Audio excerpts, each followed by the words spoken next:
Perception versus Reality. Perception versus Reality with Jonathan Dunn.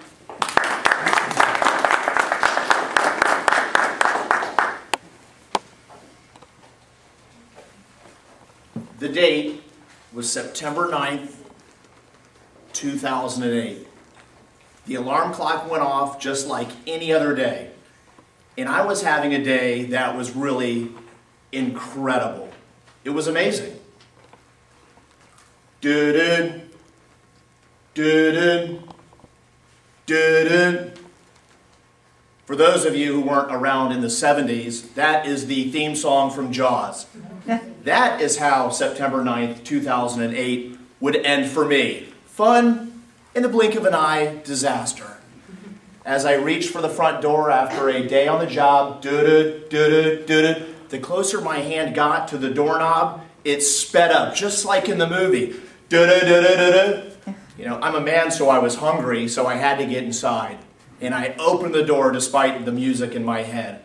And there was my wife standing there. Melanie, an amazing woman, I want to add. She let it be known to me that night that she wanted to have a conversation. As my stomach went from there all the way into the bottom of my left foot. At this stage of our marriage, we really didn't have conversations too often. Here's what she wanted to tell me.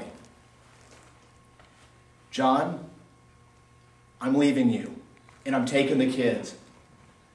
Not what I wanted to hear, really. There was moving expenses. Oh yeah, what were those? I rang up $57,000 on some credit cards that your name was signed to. Ooh, that was painful, but at least I still had the roof over my head in the gated community. John, I hadn't made the payment in 8 months. It's deep in foreclosure. In fact, I'm getting my cell phone shut off tomorrow, and you're going to start getting lots of harassing phone calls. Madam Contest Chair, fellow Toastmasters, distinguished guests, there's always a but. And my but is this. September 11th, 2008, just a couple days later, it was my birthday. I got home after an even longer day of work as I was trying to dig myself up out of the debt I suddenly realized I was in. There was no cake, there was no singing happy birthday, there was no presents. There was a plate of chicken quesadillas and this card from my daughter Kaylee. I sat down to eat my warmed over food and it said, "You are the best dad in the world." It was a dagger in my heart. But the really bad medicine was the left side of the card. My daughter had observed 4 things about my life that she knew I loved. The only thing I could tell you at that stage of my life that my daughter loved were cheese fries at Outback Steakhouse, because that was my idea of good parenting. When all this news came thrusting down upon me, I can assure you I wasn't like, "Woo! This is the greatest day of my whole life." I said, "Where's a hole I can climb in, lay down, and die?" But the adage holds true that great things come in incredibly small packages. That card that I just showed you, that I carry around with me everywhere I go, was the greatest gift I had ever received in my entire life. It set me on a journey that brings me here today in front of you, sharing the 3 lessons that I would learn along the way. The first of which, when I read those words that my daughter had put in the card, I knew that no matter what I was doing, that I had to become the greatest dad in the world. And it struck up a passion inside of me that I will never forget.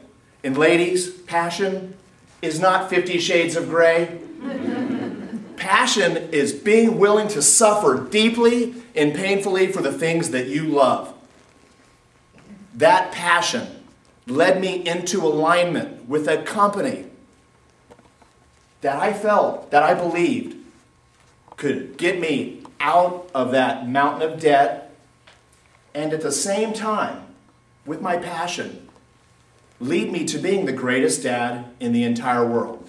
As I sat with my mentor that very first day, he said, "John, is it okay if I'm honest with you?"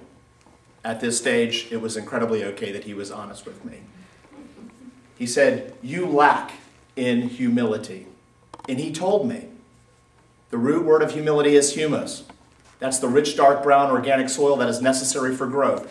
It's what allows a seed to turn into a mighty oak tree. And it means being humble and coachable and teachable. What we learned after that is that I was a horrible communicator. It leads me to the third lesson. It's what leads me here today to Toastmasters. I came here to become a competent communicator. I now understand that what I had perceived to be the worst day of my entire life, it was actually the greatest day of my entire life, because it sent me on that journey. I now understand that we all eat the same food, we all drink the same water, we are all warmed from the same sun. We all have the opportunity to wake up each and every morning and say, "Good God," or "God, good morning. My perception has been completely recalibrated. Everything has opportunity within it." September 11th, 2012, my daughter Kaylee made me this birthday card. Inside of it, she calls me the world's greatest dad. Madam Contest Master.